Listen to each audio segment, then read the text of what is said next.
Hello everyone and welcome to the Hockey Hub. So today we're doing another team preview and we're looking at the New York Rangers.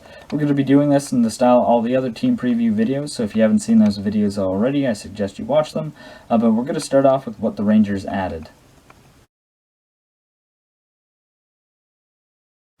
Now, outside of their first round draft pick, the Rangers really didn't add too much. They signed Jack Johnson, which to me is not a good move. I don't think Jack Johnson is going to fit in well in the Rangers because I don't think Jack Johnson fits in well on any team. He's arguably the worst defenseman in the NHL, and the fact that he got anything above league minimum kind of surprises me. So I'm not sure what role Jack Johnson's going to play for the Rangers, but for the sake of Rangers fans, I hope not a big one. They also signed Anthony Bitetto, which he's a solid 7'6" defender, not really going to be a star there or anything. But somebody who I think is going to be a star is their first overall pick, Alexis Lafreniere.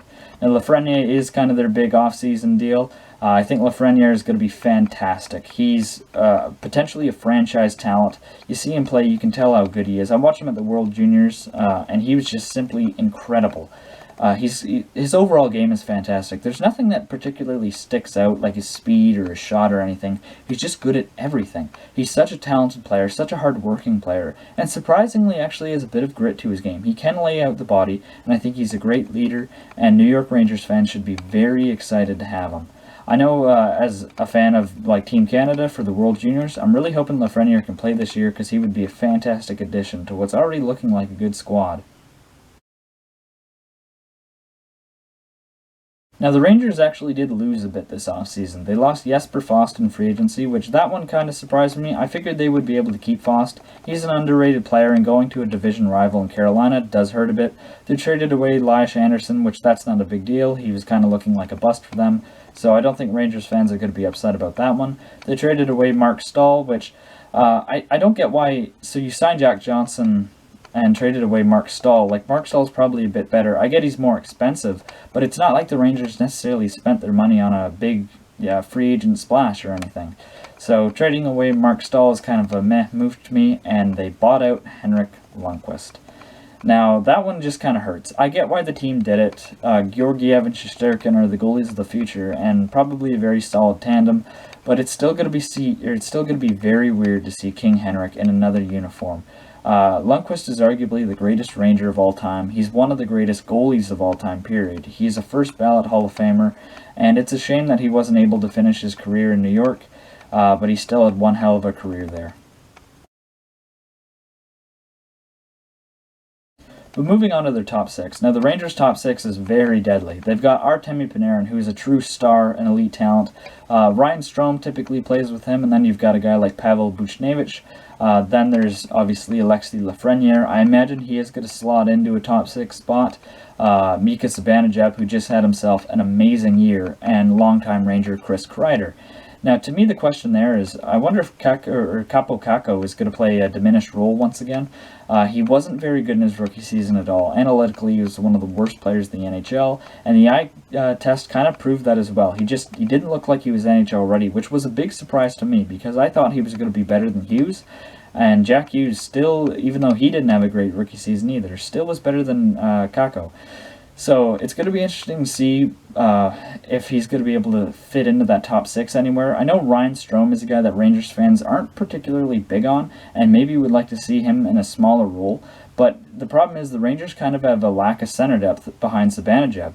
So if Strome's not going to be the second-line center, I don't know who is. Maybe Philip Hedl, but I'm not quite sure if he's ready yet. So their top six has a lot of star power there, but there is a question at center. But going into their top four. Now, the Rangers' top four is a question to me. There's Adam Fox, who in his rookie year looked really good and was one of, if not the most underrated rookie in the NHL. There's Jacob Trouba, who's on a massive contract, and he's okay. He is a very solid top four defender. Hopefully he can become a top pairing guy for them. He was definitely a bit better in Winnipeg, but I think everybody expected him to have a bit of an off year in his first year in New York, but he should probably bounce back and look like a true top pairing defender. There's Anthony DeAngelo, which it just seems like Rangers management wants to move on from, and if I had to guess, is probably a character issue. Basically, everybody knows what DeAngelo's political views are, and he's just way too much of a hothead and constantly tries to start Twitter fights with people and just doesn't seem like a very classy guy. So D'Angelo, he's a very solid offensive defenseman, doesn't provide much in the way of defense, but I can't see him being a Ranger for too much longer. If the Rangers aren't in a playoff spot time come the trade deadline, I could see D'Angelo being a guy that gets moved, and I kind of understand why the Rangers want to do so. But I wonder who's going to play on the left side on that second pairing. Now, maybe Lindgren could potentially fit in there. I know there's a few prospects. I hope it's not Jack Johnson, but I really don't know who exactly rounds out that top four. I think the Rangers could really use a left-hand, like a solid top four left-hand defenseman. So maybe a guy like Sami Vatanen could be an attractive option for them. But right now, I really don't know. Or maybe they should trade for Shane Gostisbehere. I know that's a rumor that's floated around a bit. I think that could make some sense for New York. But right now, that top four is a bit of a question to me, and there's no guy that sticks out as a really good defensive presence either.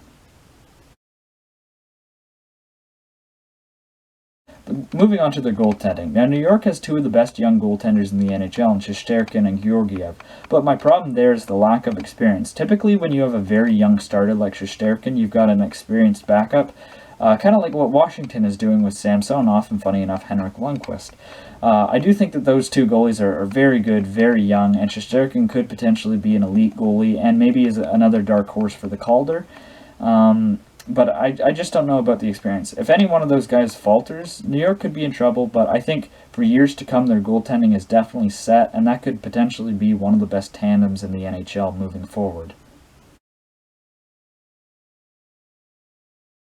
Now, the Rangers have quite a few good players. Their best player are Artemi Panarin, then there's Mika Zibanejad, Chris Kreider, Jacob Trouba, and Adam Fox. So there is a lot of star power in New York, and that's been the case for a long time, being a big market, being, the most valuable NHL team and all. So it makes sense, they like to do these big free agency splashes, and it really paid off with Artemi Panarin. Panarin was just a nominee for the Hart Trophy and arguably could have won it. I do think Draisaitl was probably the right pick, but I totally agreed with Panarin getting nominated, and who knows, if the Rangers can make the playoffs and Panarin has another year, he could actually win it. Panarin is very good offensively. He is one of the best pure offensive wingers in the league. But Mika Zibanejad surprisingly looked like one of the best goal scorers in the league the past year. I don't know if he can replicate that same level of scoring. Probably not, to be honest. But even so, he's still a good two-way centerman. Probably the top pick for the captain there. And in my opinion, a true first-line center. So overall, their best players are really good and does have the core of a true contender.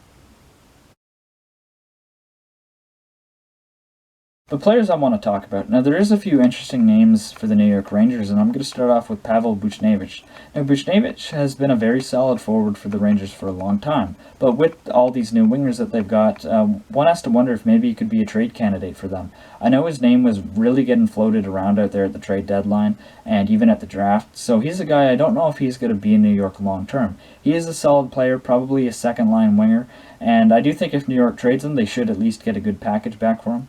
But I also want to talk about Kaapo Kakko. Now, Kakko is arguably one of the most interesting players on the Rangers. He was a very highly touted prospect. Everybody was excited to see him go second overall. And in his first year, he was quite brutal. So I don't know if Kakko has really taken a next step in his development. If he has, if he can even be like a 50-point winger or prorate that over a 60-game schedule, then I think Rangers would be happy. Maybe you're looking at a slow development with Kakko, because I don't know if he's going to boom and suddenly be fantastic in his second year after having such a poor rookie year. He did look a lot better in the play-in round, and I do think that he should at least be better, but the question is how much better.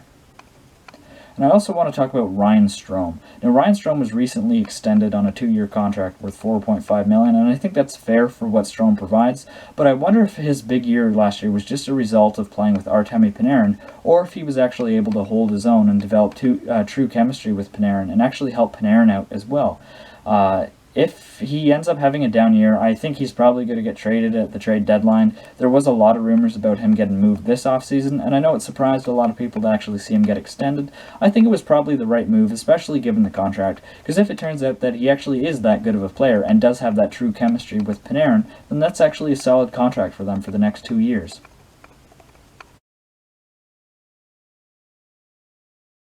But as far as the category I would have for the Rangers, I would say that the Rangers are a bubble team right now.